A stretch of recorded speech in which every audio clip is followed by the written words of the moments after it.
Auzu billahi minash shaitanir rajim. Bismillahir rahmanir rahim. Assalamu alaikum, dear students. Welcome to week number 12, recorded lecture number 33. Well, in this today's lecture, we will cover Pakistan Engineering Council Code of Conduct, that is PEC Code of Conduct. Begin with article number 1. Well, article number 1,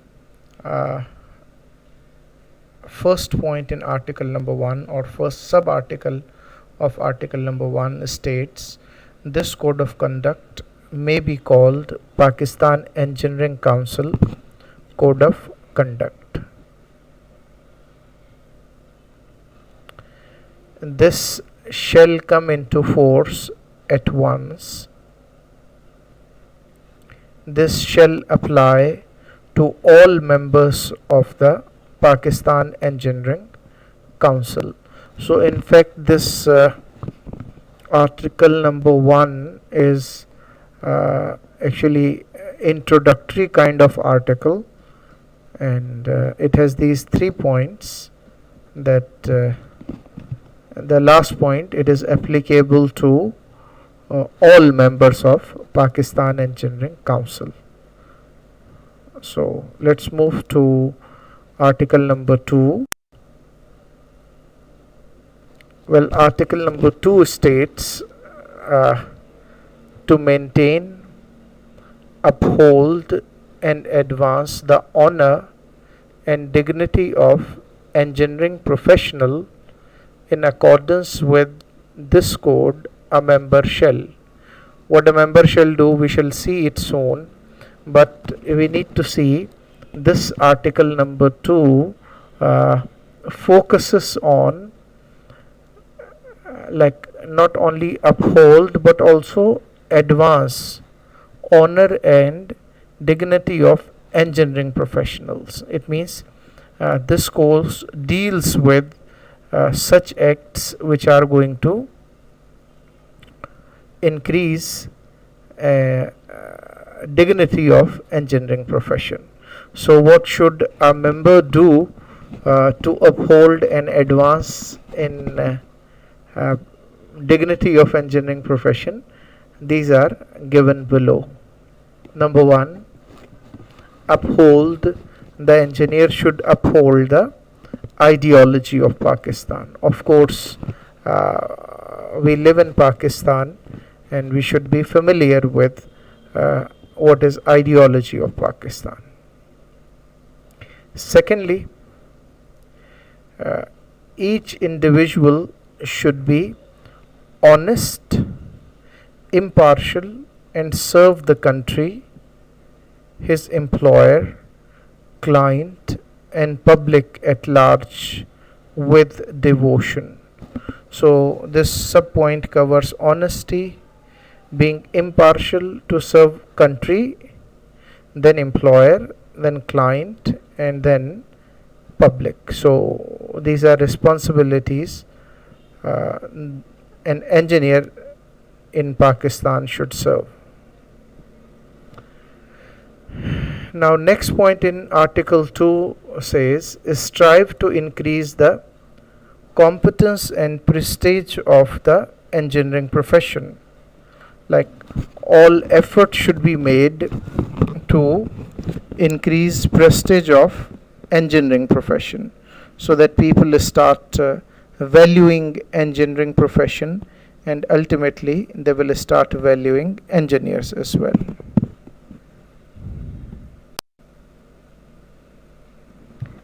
Well, the next point in article 2 is use his knowledge and skill for the advancement and welfare of mankind. Whatever the professional and general knowledge engineer has, PEC requires the engineer to use that knowledge and skill for advancement and welfare of human being, mankind. Promote and ensure the maximum utilization of human, and material resources of Pakistan for achieving self-reliance. Right? One should do his or her level best to make it possible that maximum human being is utilized and maximum material that are resources of Pakistan, they are utilized to bring the self-reliance, so that Pakistan become a country that relies less on others and relies more on itself. That would be self-reliance. Like we can become an independent country and where we do not have to rely on other countries or other nations.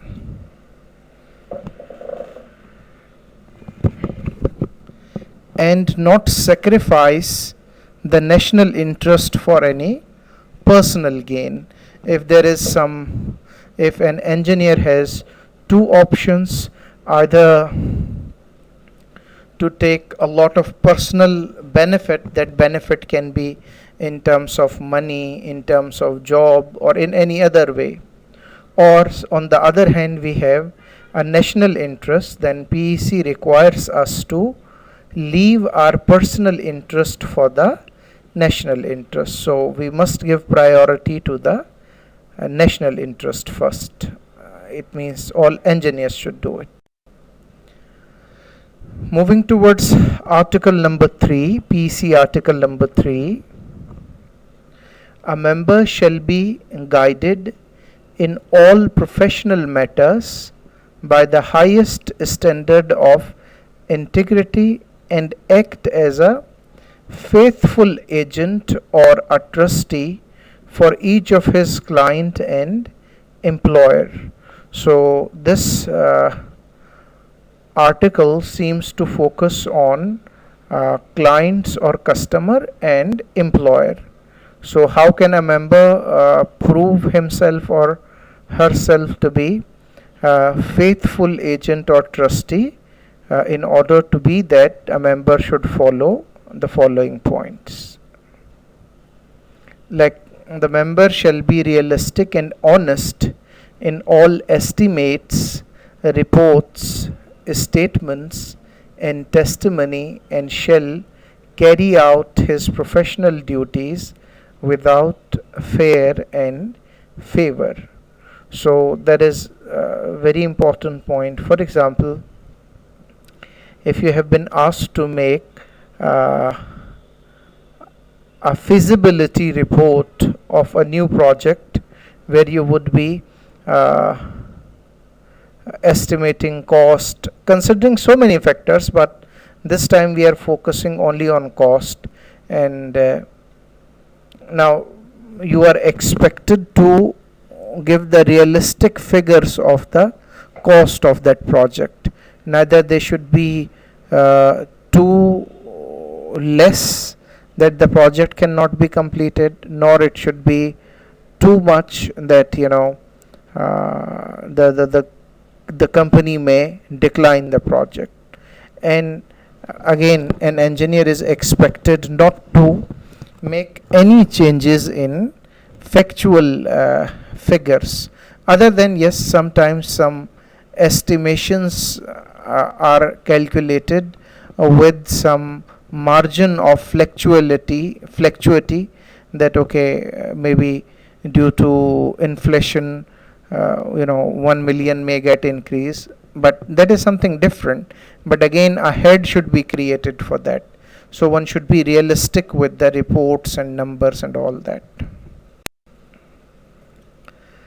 Okay, secondly, the engineer or the member should admit and accept his own errors when proved, and shall refrain from distorting or altering the facts justifying his decision or actions. Well, being human beings, all of us can make mistakes, and it's part of our personal and professional life. But this article focuses that once the mistake is made, the member should admit it and accept the error, and should not bring false justification and false fact, and should not tell a lie or do many things to justify his or her wrong decision.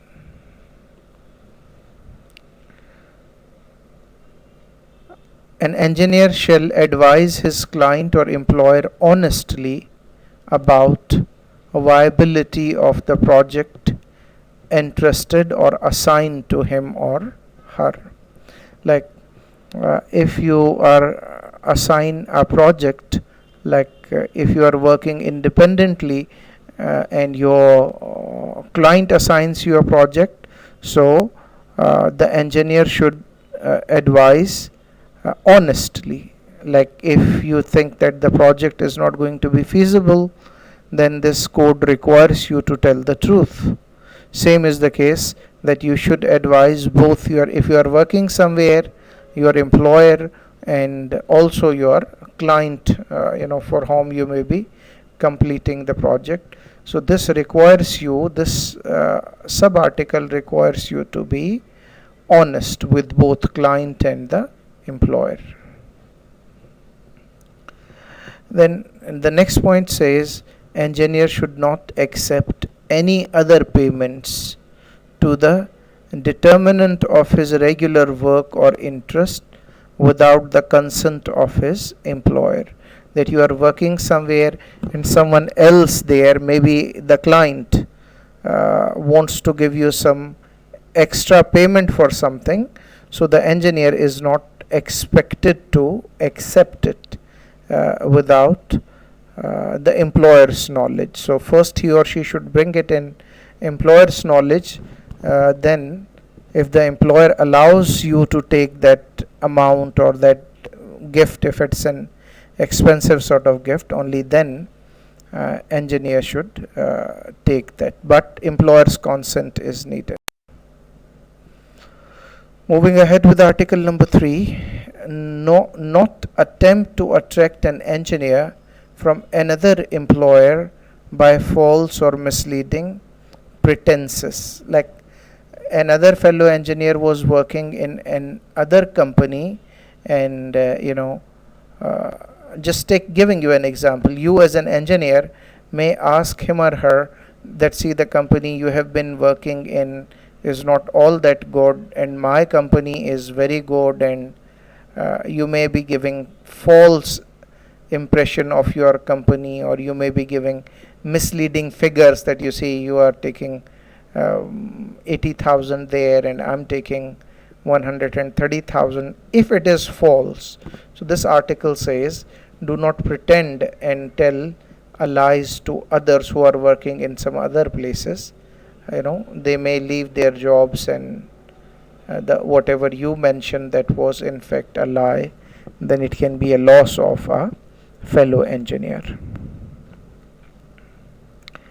Then not restrain an employee from obtaining a better position within another employer. Same is the case if you are an employer, like after some time if you start your own business setup and one of your employee engineer wants to switch the company, has a better option, so this article says you cannot stop such an engineer from obtaining a better position with another employer. So you do not have that right. And not endeavor to promote his personal interest at the expense of the dignity and integrity of the profession. Like this article says, well, do not defame your profession.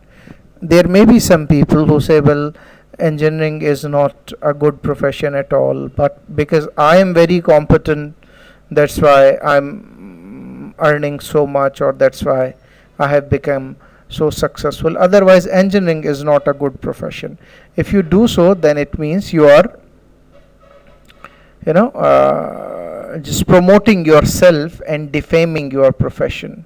So this article says, well, do not degrade, do not defame your profession for the sake of your personal promotions and all that. Okay, article number 4. A member shall have utmost regard for the safety, health, and welfare of the public in the performance of his professional duties, and for the purpose he shall. Now, this particular article number 4 focuses safety, health, and welfare of the public, which usually is the basic article almost in all professional bodies.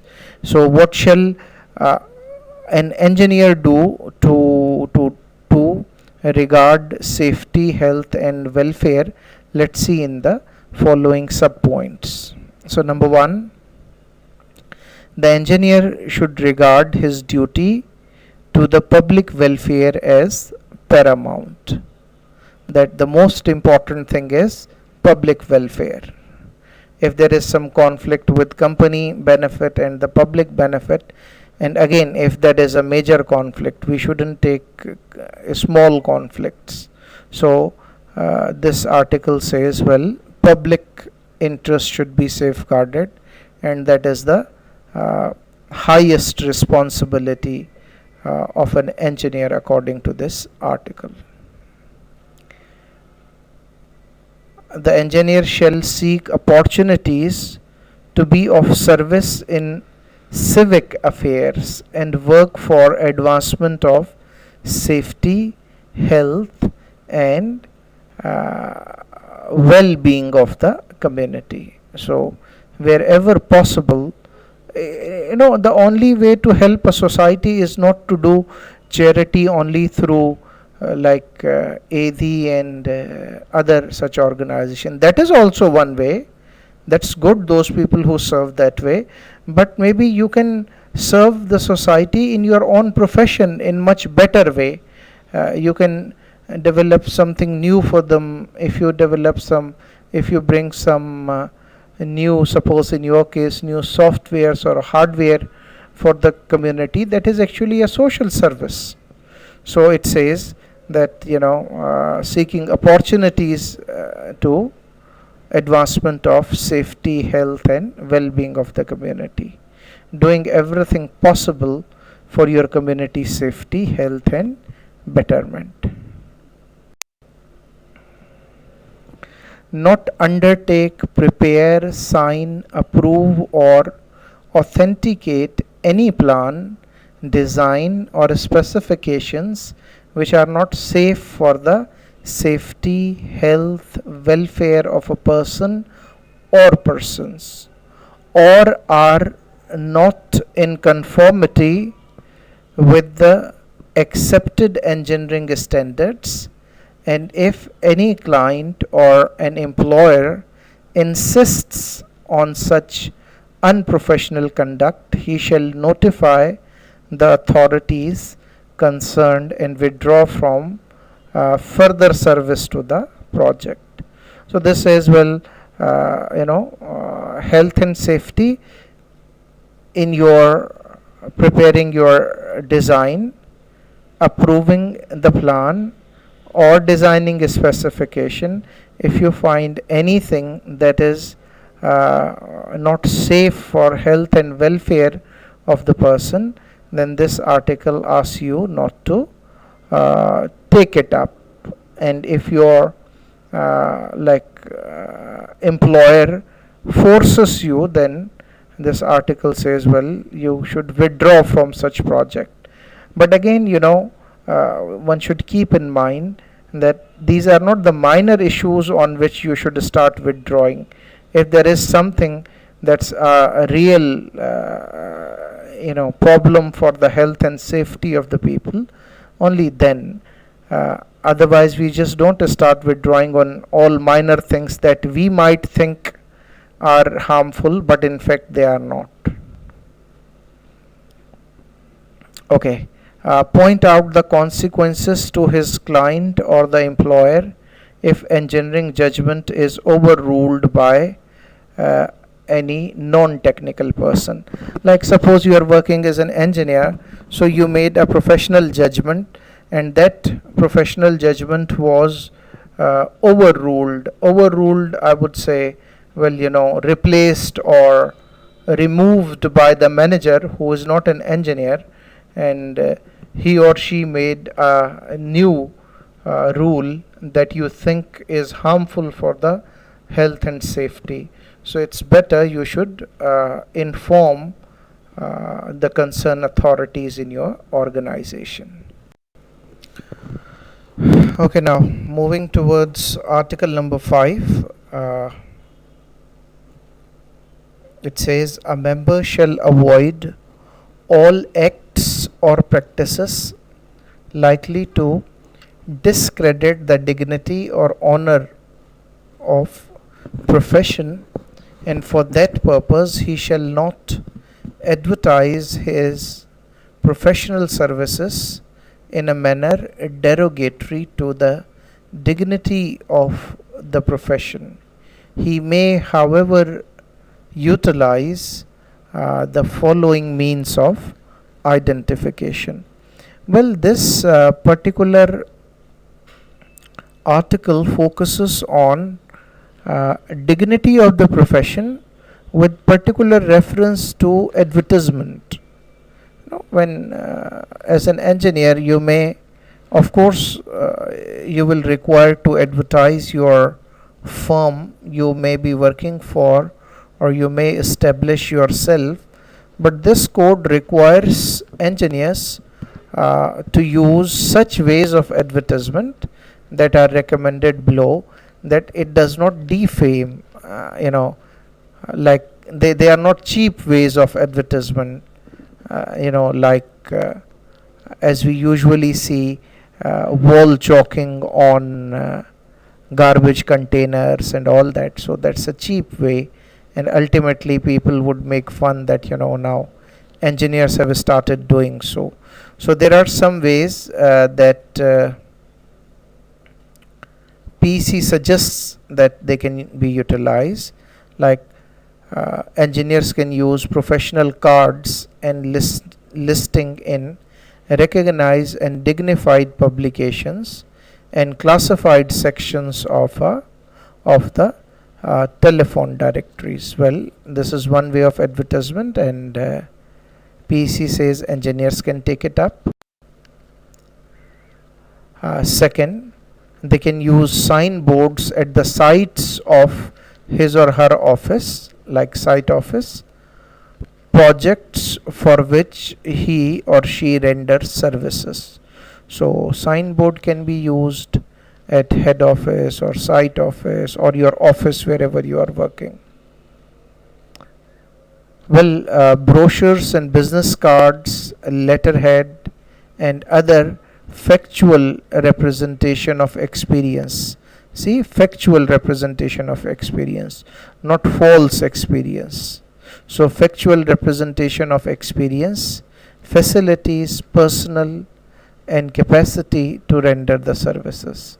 So they can use facts about their services and experience and capacity. So they should not be telling a lie that they have less capacity and they advertise more, which is ethically wrong, and PEC stops its members from doing so. Okay, continuing with Article 5. A member may write articles for recognized publications, but such articles should be dignified, free from ostentations or laudatory implications, based on factual conclusions, and should not imply other than his direct participation in the work described, unless credit is given to others for their share of the work. So again, they can members can write articles for different magazines, and they can go for research articles but while doing so, they should give credit to others if there were other people involved with them in that activity, or if they funded that project, then it says that contribution should be acknowledged, all those who were involved in it. Next, a member shall not allow himself or herself to be listed for employment using exaggerated statement of his or her qualification. Like, it shouldn't be that like you are BE and you over exaggerate stating that you have a master's degree, or you over exaggerate your experience, like you have 1 year experience and you exaggerate and claim it 2 years or 3 years. So this over exaggeration is also prohibited in this article. Now, article number 6 says a member shall endeavor to extend public knowledge and appreciation of engineering profession, propagate the achievement of the profession, and protect it from misrepresentation and misunderstanding. So now this is your loyalty to engineering profession. So PEC expects its members that they should, among the common public, they should propagate, or they should make an effort to positively present engineering profession to the common public, right? So that they start, valuing and trusting. And similarly, if there are any misrepresentation about or misunderstanding about engineering among the common public, then the engineer should make his or her own effort to remove those misrepresentations or misunderstandings that may have been created on purpose by someone, or maybe they got created just by chance. And if people have any sort of misunderstanding about engineering profession, so it's a responsibility of the engineer to rectify that misunderstanding and give the common public true picture about engineering profession. Okay, so moving towards article number 7, a member shall express an opinion of an engineering subject only when founded on adequate knowledge, experience, and honest conviction or opinion. Well, see, this is very important, because let us take example of a physician, a doctor. Suppose you go to a doctor with some problem, say headache or fever or something. Then the doctor prescribes you some medicine, and you blindly follow the doctor and take the medicine. You do not question that, no, I shouldn't take this one and I should take that one. Because we know doctor is the professional and we should follow what the doctor says. Well, engineers may not be followed to that extent, but still, if they are recognized engineers, they have a professional degree from a prestigious institution like you will be having, and they are PEC member, it means your clients are going to value your opinion, your professional opinion. So that's why it's very important for a professional in general, and specifically for an engineer, that when you give your professional opinion, you ensure that you have enough knowledge on that particular problem, you have experience, and you give your true and honest opinion. And if you have any doubts, it's better take some more time before you give a professional opinion, because that can cause defame for you if your opinion is wrong, and it can also cause defame to engineering profession. Now, article number 8, a member shall undertake engineering assignments only when he possesses adequate qualifications, training, and experience. He shall engage or advise for engineering of the experts and specialists whenever the clients or employers' interests are best served by such service. Now, once you become an engineer, you should not start claiming you know about everything in the world, and there is no other engineer who is as competent as you are. Well, you may be a very important person, but still, when you are going to take that job, suppose someone wants to give you uh, a software project, that they assign you to develop a software. So before taking that project with your client, you should ensure that you have knowledge to make that software, you have skills and expertise, and in case if you get stuck somewhere, you have some experts in the field whom you can contact for help. So taking assignments where one is not qualified is ethically wrong. Okay, next, a member shall not discourage the necessity of other appropriate engineering services, designs, plans, or specifications, or limit free competition by specifying materials of particular make or model. Like sometimes one engineer may say, well, suppose that software engineering is very important, whereas hardware engineering, okay, no problem, that's not important at all. Well, there is in fact no need for that. So this is, you are discouraging another field of engineering, which you should not. All fields have their own importance.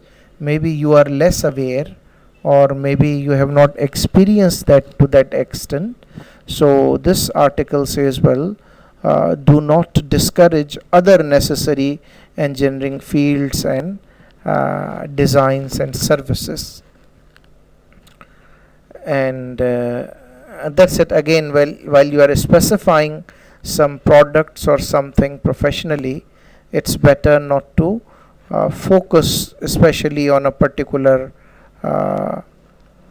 design or on a particular model of a brand, like that might seem little biased.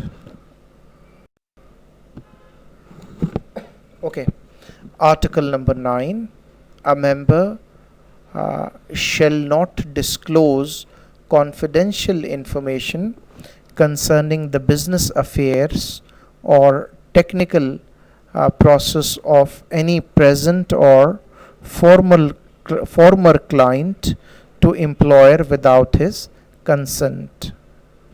Well, if you started job in a company and then now you have changed a company and you go to the next company, so there was a project that you were working on in the previous company.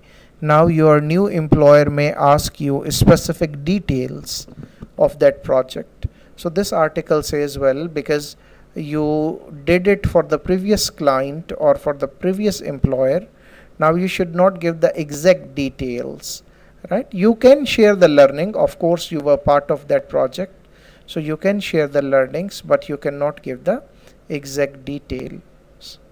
It reminds me, one of my students, he came to see me, and he wanted my advice on some ethical issue.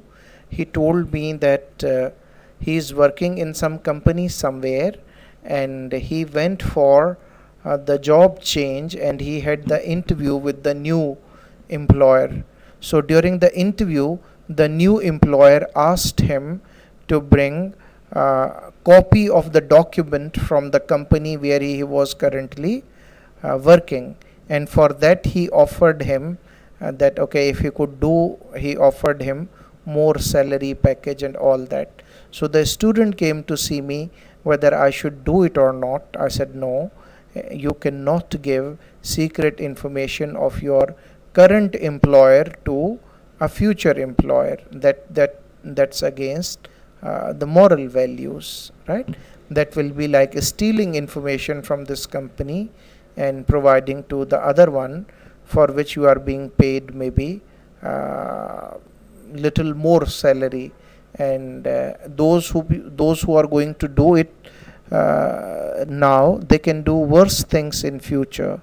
So that I think was an unethical action, and I'm sure the student, my student, but by then he had graduated, I'm sure he didn't do that. Now moving towards article number 10, a member shall uphold the principles of appropriate and adequate compensation for those engaged in engineering work, and for that purpose he shall not. Like if you require a team that is going to work with you on some engineering project, this article requires you to offer them fair compensation for their job in shape of their salary or maybe bonus or maybe other services. And what shall he not do, a member should not do? Shall not undertake or agree to perform any engineering services free except for civic, charitable, religious or non-profit organizations or institutions. So it requires that an engineer should not agree to work without any salary for a commercial organization. However, you can offer your services for charitable organization, non-profit organizations, as a help, as a courtesy, you can extend, but it says you should not work without salary for a commercial organization. Member shall not undertake professional engineering work at a remuneration below the accepted standard of the profession in that discipline. Suppose as an example, if establish a standard for the discipline, suppose computer engineer is that usually they get appointed say at 30,000 or 40,000 rupees, and the employer offers you 10,000 rupees, that is far below than the accepted level of salary. So this article says that going that much low again should not be accepted. And a member shall not accept remuneration from either an employee or employment agency for giving employment. Again, for giving employment, it says you should not be expecting some money from others. A member shall offer remuneration compensation with the qualification and experience of an engineer employed by him. Like if you are the employer and you want to appoint an engineer, then this code says, well, you should offer the salary according to the qualification and experience of the applicant. A member working in any sales section or in department shall not offer or give any engineering consultation or design or advice other than specifically applying to the equipment being sold in that section or department. Like you are working for one sales division and you are promoting others' product, this is forbidden. So we shall see remaining articles in the